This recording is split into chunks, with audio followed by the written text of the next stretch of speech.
বৃষ্টি ঝরছে টিপটিপ করে। রিমি বারান্দায় বসে কাঁথায় মোড়ানো চায়ের কাপ হাতে।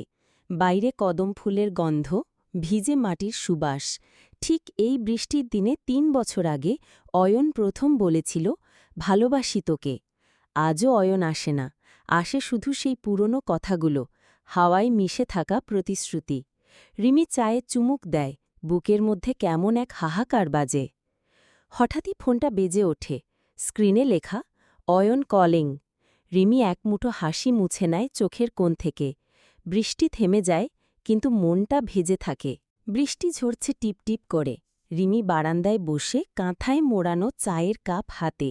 বাইরে কদম ফুলের গন্ধ, ভিজে মাটির সুবাস। ঠিক এই বৃষ্টির দিনে ৩ বছর আগে অয়ন প্রথম বলেছিল, ভালোবাসি তোকে। আজও অয়ন আসে না, আসে শুধু সেই পুরনো কথাগুলো, হাওয়ায় মিশে থাকা প্রতিশ্রুতি। রিমি চায়ে চুমুক দেয়, বুকের মধ্যে কেমন এক হাহাকার বাজে। হঠাৎই ফোনটা বেজে ওঠে। স্ক্রিনে লেখা, অয়ন কলিং। রিমি একমুঠো হাসি মুছে নেয় চোখের কোণ থেকে। বৃষ্টি থেমে যায়, কিন্তু মনটা ভেজে থাকে। বৃষ্টি ঝরছে টিপটিপ করে। রিমি বারান্দায় বসে কাঁথায় মোড়ানো চায়ের কাপ হাতে। বাইরে কদম ফুলের গন্ধ, ভিজে মাটির সুবাস। ঠিক এই বৃষ্টির দিনে ৩ বছর আগে অয়ন প্রথম বলেছিল, ভালোবাসি তোকে। আজও অয়ন আসে না, আসে শুধু সেই পুরনো কথাগুলো, হাওয়ায় মিশে থাকা প্রতিশ্রুতি।